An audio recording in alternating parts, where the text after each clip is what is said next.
Throw me the ball and watch what I do with it. You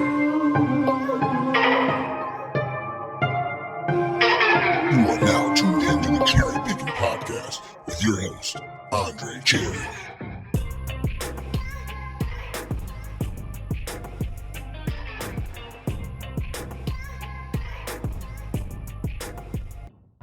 Hey everybody, welcome into the CherryPickin podcast. I'm your host, Andre Cherry, and I am welcoming you into a brand new edition of the show. I was off last week. As you may know, I was in Austin, Texas for the Austin Film Festival, so I didn't get a chance to record my regular weekly recap for Week 8 action, but I'm back in Philly, and I'm back in the groove of things, and we had Week 9 action yesterday, so let's just go ahead, dive right in. We'll start with my top 5 locks for Week 9 action. This week in the ACC, I had Notre Dame over North Carolina, and boy, Notre Dame got the victory, 44-34. These two offenses racked up close to 1,100 total yards combined. So there was some offense that was on display last night in this North Carolina-Notre Dame matchup. It was definitely a battle of offenses. At the start of the fourth quarter, the score was actually 27-31 Notre Dame. So UNC was making a ball game out of this. They were in this game, despite the fact that Notre Dame is ranked really high within the AP right now. I think coming into this matchup, they may have been number 11, I believe. But North Carolina was hanging, man. Irish running back Kyron Williams, he was a star in this game as a running back rushed for 199 yards on 22 carries, and including an impressive 91-yard touchdown run to push the Irish lead out to 11 points at the start of the fourth quarter. So that was definitely the spark that really led and carried Notre Dame the rest of the way. But that's one heck of a way to start the fourth quarter by running for 91 yards for a touchdown. Now, if we look at the Tar Heels, they have Sam Howell, the impressive quarterback for UNC. This guy is a legit quarterback. The team is not playing very well, but Sam Howell is a tremendous athlete, a tremendous player. In this matchup last night, he accounted for 432 yards of offense with 2 touchdowns. So he threw for 341 yards. He had 1 touchdown and 1 interception, but then he also ran for 91 yards on 18 carries with 1 touchdown. So this man was just an all-purpose, a dual threat yesterday in that matchup against Notre Dame. He was doing everything that he could to help his Tar Heels win that game, or at least be in a position to win the game, and it still wasn't enough. It certainly is a tough loss for the Tar Heels, but I really am hoping that they've got enough juice left to beat Wake Forest this upcoming weekend. I think there's some things that work well for North Carolina. I think they're a decent team. They had a lot of hype coming into this season. They were ranked like number 10 to start the season. North Carolina wasn't deserving of that. That's apparent. But North Carolina is competitive. They pushed Notre Dame to its limits yesterday. I'm hoping that they can be a true test for Wake Forest, because I don't know that Wake Forest has truly been tested yet. And I'm not trying to take away from what they've done. An impressive start. I think they're 8-0 right now, 5-0 in the conference, but they haven't been tested. And I hope that North Carolina has a little bit left, like a little bit of competitiveness, a little bit of self-respect left to bring it against Wake Forest this upcoming weekend, because I think that could be an upset game in the making. I truly do. And that would be great for my NC State Wolfpack, for Wake Forest to suffer a loss before they play NC State later this season. But tough loss for UNC. If we look at Notre Dame, I think they are really in a really great position right now. They're at 7-1. They've got 4 games left on the schedule, 3 of which come against teams with losing records. So shout out to Brian Kelly, the head coach, because on paper, their schedule looked brutal. It looked absolutely brutal. And the fact that they are 7-1 right now, hats off to Brian Kelly, because this team has played up. I know that Cincinnati loss wasn't good. You know, you don't want to lose at home. You don't want to lose to any team, but Cincinnati, they played really well. But Notre Dame still has something to play for, and I think that they will be in a great position to land a really solid bowl. If not the playoffs themselves, I mean, there's still some things that could happen, but their schedule is very winnable, and they could put themselves in a great position for a solid bowl, or maybe even get into the playoffs, an outside shot of that. So shout out to Brian Kelly and the Notre Dame Fighting Irish for an impressive win this weekend out of the ACC. I had Notre Dame over UNC. In the Big Ten, I took Minnesota. So PJ Fleck has got his boys rowing that boat over Northwestern. Chicago's Big Ten team, Northwestern. And boy, Minnesota rode those boats all over Northwestern this weekend by a score of 41-14. Northwestern's offense has been non-existent this entire season. In the last 2 games, which were also 2 straight losses, the Cats have been outscored 74 points to 21. And coming into this matchup this weekend, the Cats ranked at 117th out of 130th in points per game at 19.7. So that's damn near at the bottom of college football, FBS. So it's been a tough go for Northwestern this season. In this matchup, Minnesota had a super effective day running the ball. As a team, the Golden Gophers rushed for 308 yards for the day. Good golly, that's a lot of yardage. Running backs Marquise Irving rushed for 110 yards on 19 carries with 2 touchdowns. And Kai Thomas ran for $106 on 21 carries. As a team, the Minnesota Golden Gophers ground game accounted for 4 touchdowns. So they're running the ball really well at Minnesota right now. Minnesota dominated time of possession, if you can believe it or not, 40 minutes to Northwestern's nearly 20 minutes. So that ground game really ate up a lot of clock. They were really effective in pushing the ball and extending series and getting first down. So Minnesota took care of the business this past weekend. Solid win for Minnesota, who is in sole possession of the top spot in the Big Ten West right now, which is honestly a surprise to me. The fact that they are in first place. I mean, that's awesome for PJ Fleck. I mean, he is turning that program into a legit program. Minnesota is no joke right now. I honestly thought that Iowa would have ran away with it, but they haven't looked well ever since they lost to Purdue. So they are in a great position to win this thing out, like to win it out and win the West. That's crazy. Hats off to the Minnesota Golden Gophers. They are rowing boats over there all the way to first place right now. So let's see if they can keep it up. So that was a win for me out of the Big Ten. Out of the Big 12, I had Oklahoma State over Kansas, and boy, this was a beating. 55-3. This was ugly, my friends. I mean, this is a good bounce-back win for OK State after they had suffered a 3-point loss to Iowa State the prior week. Oklahoma State, which hadn't scored more than 32 points this entire season, and they had averaged 25.7 points, led 38-0 at halftime and held a 331 yards to 49 yards over Kansas.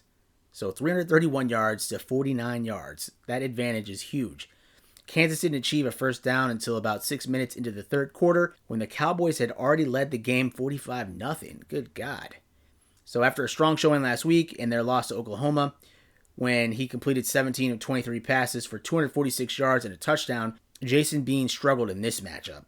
2 of his first 3 pass attempts were intercepted, which led directly to 10 Oklahoma State points as the Cowboys took a 17-0 lead early in the second quarter.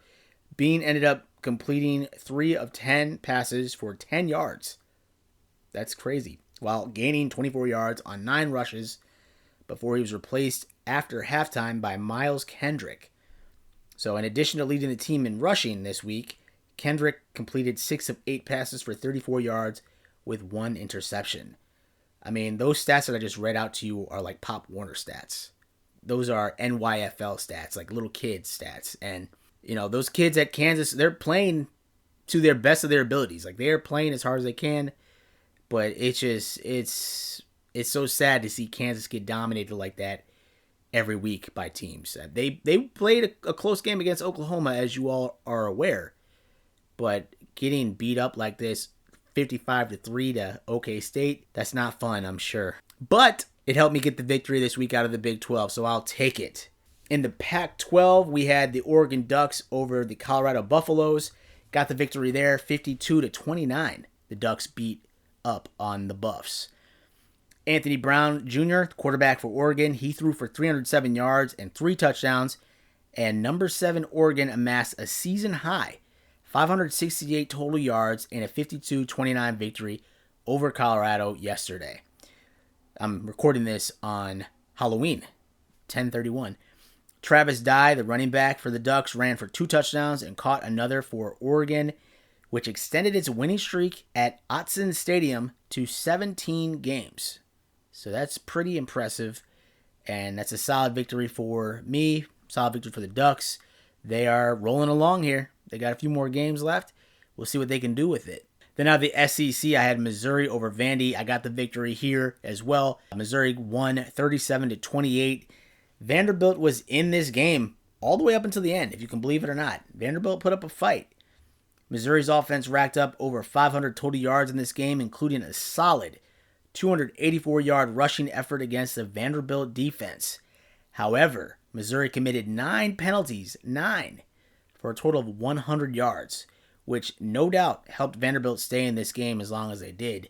You know I don't like penalties like that. And the fact that they had 9 penalties for over 100 yards, or for 100 yards even, that's no good. That's a lot of yardage you're giving up on stupid penalties. Missouri, they're really going to have to correct those mental mistakes if they expect to finish the season off strong and potentially earn a bowl bid. Because you can't be doing that stuff against teams like Georgia, which you play this week if you're on the Missouri program or if you're a fan of that program. The Tigers got Georgia on the road. Then they have South Carolina. They've got a 1-4 record right now, so that's a winnable game. Florida is 2-4 right now in conference, so that's also winnable. And at Arkansas, who is 1-3. But I like Arkansas. They may be 1-3, but Arkansas plays better than that record indicates. So that's going to be a tough game. And Florida will be tough as well. None of these games are going to be easy by any stretch of the imagination. But Missouri's got a chance. Maybe not next week against Georgia.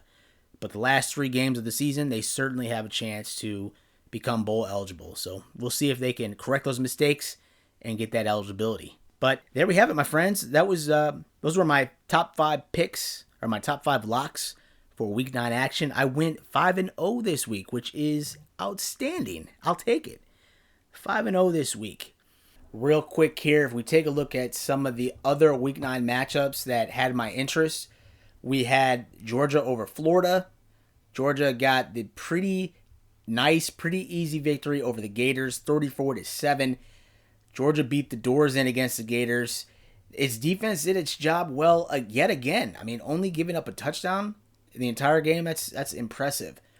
Florida managed no points, 11 first downs, and 214 yards through 3 quarters, and it looked like its decades-old NCAA record scoring streak might be in jeopardy down the stretch, but the Gators got on the scoreboard with 2 minutes, 49 seconds remaining in the game, which helped extend the streak to 418 games that they've scored. That's crazy. They have scored in every outing since getting shut out by Auburn in 1988. I was 2 years old. That's crazy. Florida has had a pretty rough stretch here, and it looked as if Florida was going to be one of the legit teams out of the SEC. I thought they would really be pushing for the playoffs. And the fact that they are now 1-3 in the last 4 games, it has me wondering if Dan Mullen is on the hot seat at Florida. Florida seems to have pretty high expectations for their athletics, most particularly football, and pretty rabid fan base. I mean, Florida expects to win, but I just wonder if Dan Mullen is on the hot seat this season, because I thought the expectations were sky high for Florida this year. I thought they had a pretty solid chance of pushing for a playoff spot or pushing for the SEC title this year, and it looks as if they have stumbled, these last several weeks. And I'm just really wondering if Dan Mullen is on the hot seat. What do you all think? Do you think he is in jeopardy of losing his job this season? It's just it's kind of rough how things have progressed over these last 4 weeks, and the fact that they're 1-3 right now during that span, that's got to be no good if you are a Florida Gators fan or a part of that program. And I'm just wondering what your opinions are, if you think he's in trouble there. Another game we had, Michigan State over Michigan, little brother versus big brother. Michigan State got the victory, 37-33. They weren't playing well in the start of the game. I was watching a few quarters of this game. My man, Naperville Central's finest, Peyton Thorne, probably had his worst game of the season against Michigan, if I'm being honest. He did not look good to start that game.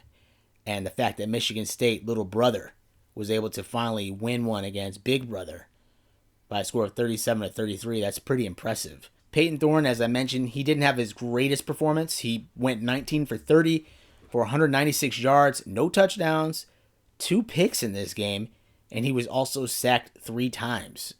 So yikes, man. That's no good. However, Spartans running back Kenneth Walker III, he's a transfer from Wake Forest. He probably had his Heisman moment in this game. He rushed for 197 yards on 23 carries with 5 touchdowns. So if I were a betting man on a Heisman winner, I'd probably take Walker to win it all at this point if I were a bettor. But it's not going to get any easier for Michigan State. They are getting into the toughest part of their schedule. They saved the best for last, I guess, in the fact that they've got games against Ohio State and Penn State still upcoming. I know Penn State looks a lot different now than they did to start the season. I really thought Penn State was going to win the East after the way they started this season. It's not looking like that's going to be the case this season, but I wouldn't overlook Penn State if I'm Michigan State, which I'm sure they're not. Mel Tucker seems to be a really great ball coach for that program right now. And so those are going to be some tough contests. So I would still take Walker. If I were a betting man, I would probably say Walker's going to win it. But they've got some serious tests left against Ohio State, then Penn State. It would be nice to see Michigan State win the East. I'm in favor of that. Somebody different than Ohio State every year would be great. But it's going to be tough here in the stretch.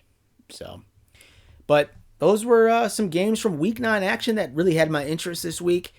After the break, we will get into my Week 10 locks. We'll talk a little bit of other college football-related news, including my thoughts on the Temple program right now. Yikes. But I'll be right back. Don't go anywhere. The Cherry Pickin' Podcast will be right back after a short break.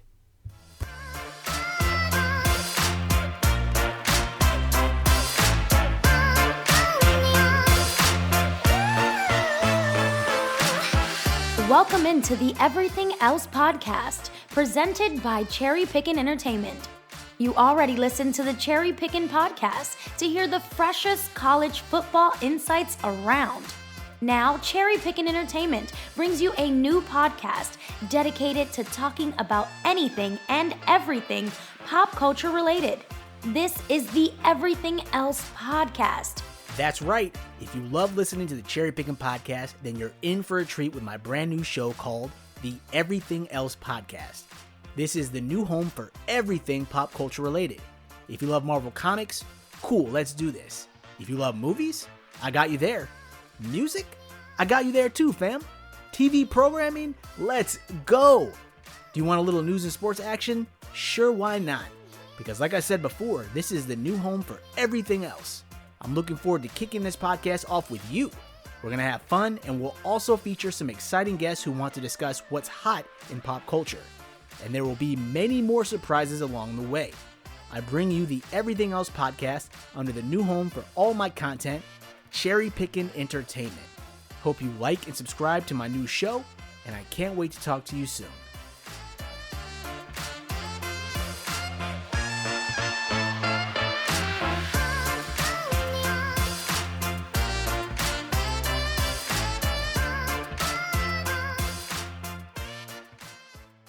Hey everybody, welcome back to the show. Now we'll get into my top 5 locks for Week 10 action, and we'll kick this off in the ACC. I'm taking Virginia Tech over Boston College, and there were some pretty positive expectations for both of these programs heading into this season, but these teams have trended in the wrong direction. In the last 5 games, these teams have a losing record. Virginia Tech is 2-3 right now. Boston College is 1-4 during this stretch of the previous 5 games. So I'll give the edge to Virginia Tech in this matchup. Boston College is battling through some injury issues. It just things didn't break their way this season. Again, they had some pretty high expectations for this season. I thought that they would be one of the teams pushing for first or second place in the Atlantic this year, and I think right now they're at like the bottom of the Atlantic in terms of the standings. So tough break for both of these teams, but I think Virginia Tech has got enough to beat Boston College this upcoming weekend. So I'm taking VT over Boston College in the ACC. In the Big Ten, I'm taking Minnesota. So PJ Fleck has got his boys rowing that boat over Illinois. Minnesota will row the boats big time over Illinois this weekend. The Golden Gophers are averaging 210 yards rushing per game, so I think they'll rely heavily on Trey Potts and Marquise Irving again this week. Those two gentlemen had a great performance this past weekend in their Week 9 matchup, and I'm thinking that they will have enough to beat Illinois this weekend pretty easily. So Minnesota over Illinois in the Big 10. In the Big 12, I'm taking Baylor over TCU. If you can believe it or not, this is the 117th meeting between these two teams, which dates back to 1899. Baylor trails this series 56-53 in 7 ties. So pretty even there. It's pretty close. And they've lost the last 5. They've lost 5 of the last 6 meetings. However, Baylor is pretty good right now. They're looking pretty good. They are at 7-1 on their record right now for their season. TCU is trending in the wrong direction as they've lost their last 3 games by an average of 17 points. I think Baylor will get a pretty good win over TCU this weekend. With all things considered, they should beat TCU this weekend out of the Big 12. So Baylor over TCU. In the Pac-12, I'm taking Oregon over Washington. Oregon has won 14 of the last 16 meetings, including 6 of the last 7 in Seattle. So that is a pretty crazy stat. Sadly, I think about Aaron Rodgers a few weeks ago when he said what he said after he scored against the Bears a few weeks ago about him owning us. And I'm doing that with air quotes. I'm a Bears fan. That reminds me of Aaron Rodgers. I mean, winning 14 of the last 16 meetings, that's like, I own you. Like, I own you. I've got rights over you. And the fact that they have won 6 of the last 7 in Seattle, that's pretty crazy, man. So Oregon, I think, will get a pretty good win against the Huskies this weekend. So Oregon over Washington in the Pac-12. Then in the SEC, I'm taking Florida over South Carolina. Florida is in need of a win, and I think they will get it against the Gamecocks this weekend. This should be a nice bounce-back win for the Gators after losing their last 2 games. So out of the SEC, I'm taking Florida over South Carolina. So let me run it back for you one more time here. In the ACC, Virginia Tech over Boston College. In the Big 10, Minnesota over Illinois. Out of the Big 12, Baylor over TCU. Out of the Pac-12, Oregon over Washington. And in the SEC, Florida over South Carolina. So there we have it, friends. Those are my Week 5. Those are my top 5 Week 10 locks. If we look at some other matchups, there really weren't many games that had my interest this weekend. I think Auburn versus Texas A&M should be a pretty big matchup out of the SEC. But outside of that, I mean, I'm really glued to this Wake Forest versus North Carolina game because Wake Forest, while they are 8-0 right now, they're 5-0 in the conference. They haven't been tested yet. They truly haven't been. And I want to see if this team is for real. I know North Carolina is going in the wrong direction. They have been really underwhelming, really disappointing if you are a Tar Heels fan. Their season hasn't gone the way that many had expected it to. But if they've got enough self-respect left, if they've got some of that juice left to try and upset a team such as Wake Forest, this should be a great matchup. I mean, UNC put up some offense against Notre Dame this past weekend. If they saved enough, I think they should push Wake Forest and who knows, maybe get an upset victory. So I'm really going to be glued to that. But outside of that, I mean, outside of my locks and Auburn versus Texas A&M, there really isn't much that has my interest outside of those games. But there's still some action to enjoy in Week 10, and it should be a good weekend nonetheless. So those are my locks. I'm hoping that UNC can do some dirty work here and beat Wake Forest for my NC State Wolfpack. But outside of that, there are a few games here to enjoy this weekend, and I hope you have a good seat at the couch, or if you're going to go to the game, hope you enjoy that as well, and hope you stay safe. Before we get out of here, I did just want to share my thoughts on the Temple football program. I'm a Philly guy. I live several blocks away from the Temple campus. I know I haven't given Temple much love on this podcast this season, but I did want to talk briefly about my thoughts on the program right now. You can listen to my previous podcast that I put out at the end of last season in regards to kind of the revolving door of players coming in, players leaving the program, which at the time I didn't think was a good idea. I didn't think that was a good way to build up a program, the amount of players leaving the door and leaving to go to other programs. So just real quick, want to share my thoughts on what I think is happening at Temple. Temple, they're currently 3-4 overall. They're 1-2 in the conference.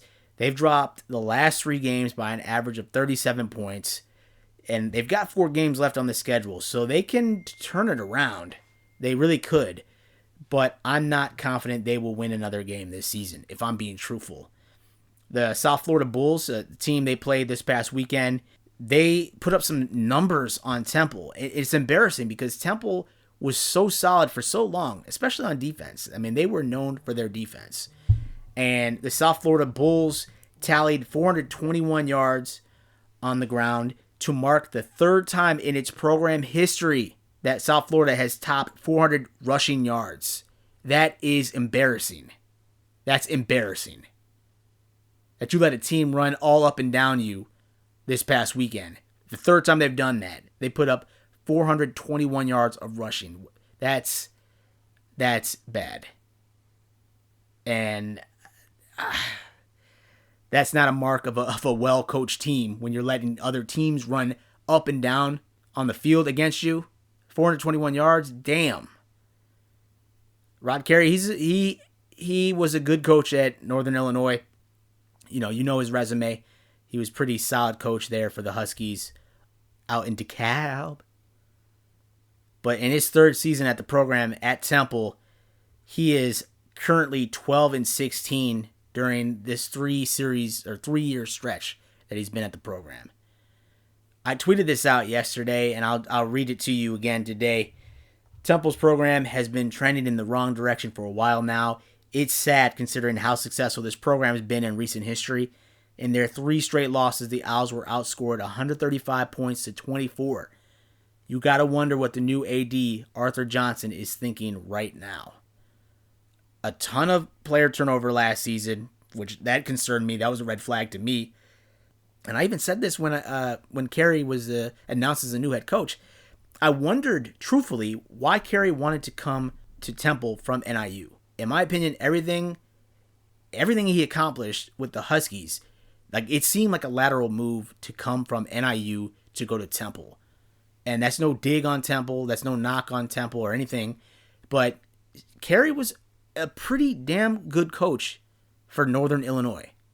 And I just wondered, why weren't other programs knocking on his door to try to poach this guy, to get him to go from NIU to, say, like Minnesota or Illinois, like a Big Ten school or some other conference. Like, to go from NIU to Temple seemed like a lateral move, in my opinion. I don't know what that relationship was like for Rod Carey and the AD at NIU. He had been there for a little while there. So, I mean, I don't know if he just wanted to do something new. I don't know why you come to Temple if you're Rod Carey. Like, if you can just maybe wait out another season, you could maybe have your pick of a bigger school, a better school. Team within the Big Ten, like a school within the Big Ten. You're in Big Ten country. I was always so curious by that and fascinated. Like, why would you come here? And the way he's playing, I don't know if he's long for here. And I had to say something because I don't know what's going on with that program right now. And I just wonder what Arthur Johnson is thinking right now. You know? That's sad the way that the Temple program is playing. When Ray Davis, a running back, he was a sensational running back for Temple a couple years ago. When he came in as a freshman, he was great. When he leaves during the season, he transfers out. Like, what's going on here? That doesn't happen often when you're a starter of a program and you're going to transfer out of the program. Like at the start of the season, like you already played like 4 games of the season, and you're going to transfer. Okay, that seems a little troubling. And then you've got some other Temple tough guys that have left the program as well. Anthony Russo, the quarterback, longtime quarterback for the Owls, he bounced out to go to East Lansing up at Michigan State. He's there. You got a couple Temple top players on defense transfer out. One goes to Boston College, and I'm thinking of Isaiah Graham Mobley. Some other guys go to Rutgers. That doesn't happen like that in a coach's third year now. Like, I get it when a new coach comes in, maybe you'll transfer out when he comes in, or maybe you'll transfer out like after the second season. But the fact that players are leaving and it's now your third season there, Temple tough guys that know the program well, know what it's about to win, have been on winning programs at Temple. The fact that those guys are leaving, that's not a good sign. That is not good at all. And I know you brought in a lot of talent, players from Georgia or North Carolina. Like, you're bringing in talent, but can you coach that talent? Are you able to mold these guys into winners for the Temple program? And it doesn't look as if that's happening yet. And I said there's still 4 games left, so they could easily turn it around. I just don't believe that will happen, if I'm being truthful.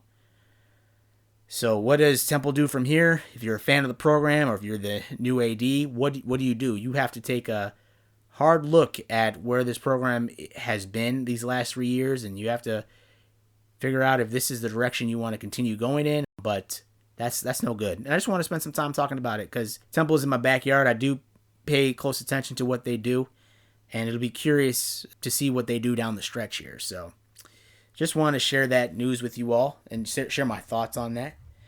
But then other than that, I did want to end this podcast off on somewhat of a good note compared to news about Temple. I mean, yikes, that's pretty bad. But as you know, I went to the Austin Film Festival a couple weeks ago, and it was an awesome experience. If you were a screenwriter or a playwright or a creative, if you're a filmmaker, I definitely would recommend you make a trip out to the Austin Film Festival. I would love to make it an annual trip. And I had a great time. I learned a lot. I met a lot of other creatives. It was a really great place for me to try to get that spark back, to start writing again and to start revisions on stories that I've written. I had 2 of my stories that I submitted made it to the quarterfinals of the Austin Film Festival this year. So I was pleased that had happened this year, and I just like to write and just trying to see how far I can take this. And it's just a great experience if you're a creative, and I highly recommend you check it out. On my flight back from Austin, I had a leg that stopped in Atlanta. So I flew from Austin to Atlanta. I was pretty tired. I had stayed up pretty late one of the nights, like the last full night I had stayed up pretty late. And so, I'm just trying to chill out. I had to wake up early for my flight as well because my flight leaving Austin was at 6:30 or something like that. I woke up at 3:30 to get ready, and I got a text that I missed, but I got a text at like around 4 o'clock that said my flight was going to be pushed out until like 7:30 or 7:40, something like that. So I was pretty tired, and usually when I'm on the plane, I just listen to my iPod or I'll watch something on Netflix. I've got some Bose speakers or Bose headphones that I wear, and I kind of just chill out.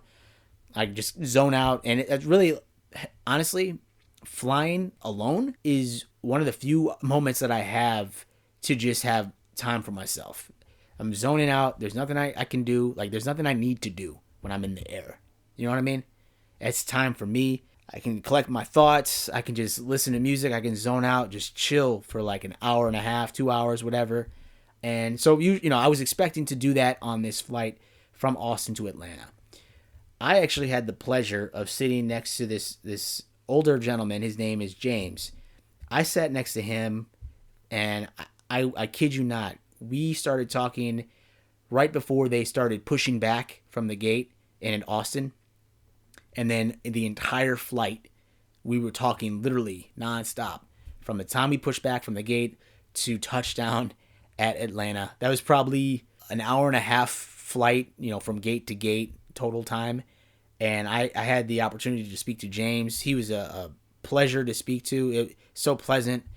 And this is probably a guy that, on paper, James and I probably don't have a lot in common. But sports is a great unifier. And college football was a great unifier. College football, we talked the entire time about college football, pretty much. Just talking about teams that we like, teams that, on the hot seat, programs that we like, things that have been kind of crazy this season. We talked a lot about Notre Dame. James, he's from Tampa, and so I think he was just passing through. He was at the Formula One event during Austin when I was there at the Austin Film Festival. So he was just talking to me about that experience. F1 seems crazy. It seems awesome. I want to get into it. But yeah, we talked about that. We talked about college football. We talked about how surprising Notre Dame has been thus far. We talked about some Jerome Bettis when he was an Irish player. I mean, we talked about everything, it seemed like. And I literally had my headphones on. I was getting ready to turn my iPhone on to listen to my music. And we just started talking naturally, and the conversation flowed for an hour and a half. I've never had a conversation like that with a random stranger for so long. It's only happened once before, and that was actually, I credit my buddy Steve. He got me to move out to San Diego years ago, but since then, I don't typically talk to strangers on planes. I'm open to it, but usually I'm just chilling. I'm in my own headset, my own mind state. And I enjoyed talking to James. I didn't want the conversation to end. And we talked college football. We talked everything. And he was just so pleasant to speak to. And I feel like we need more conversations like that. Like, just have honest conversations with people. Just be open, I wish we did more of that, I guess is what I'm saying. And I really enjoyed that opportunity to speak with you, James.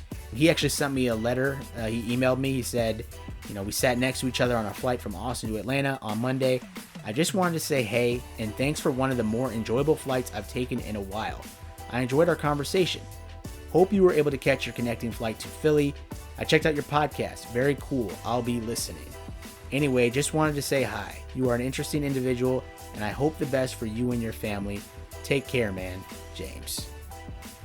That's such a sweet letter. James, thank you for the opportunity to have the conversation with you, to sit next to you for our flight. I really enjoyed it as well.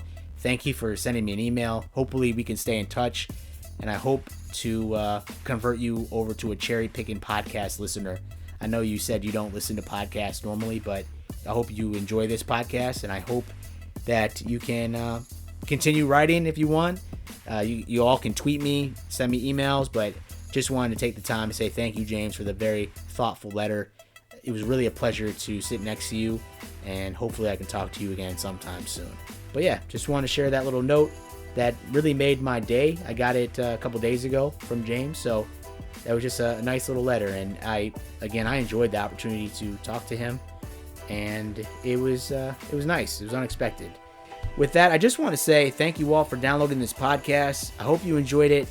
And if you want to reach out to me, you know where to find me at Twitter, at Cherry_Pickin. You can email me as well at CherryPickinsports@gmail.com. You can say what's up. You can tell me what you think about the college football season. Yeah, hopefully we can have a conversation that way. But if not, just keep downloading the podcast. I definitely appreciate that support and the follows. And hopefully we can have some good college football to look back on next week after Week 10 action concludes. So with that, I want to say thank you. Be safe this weekend, everybody. Enjoy watching college football, and I'll talk to you real soon. Peace. Thank you again for tuning into my Cherry Pickin' podcast. If you enjoyed this episode, please feel free to subscribe to my show and drop me a rating on Apple Podcasts. All of my digital content can be found at the website CherryPickinsports.com. And if you are looking to interact with me via social media, my Twitter handle is at Cherry_Pickin. That's PICKIN. On my Twitter, you'll also find a link to my blog where I post my weekly college football predictions and analysis. I can also be reached via email at cherrypickinsports@gmail.com. Please feel free to reach out to me regarding what you like about this podcast or about what content you'd like to hear more of on future episodes. I sincerely thank you for your support, and I can't wait to talk to you again soon. Take care.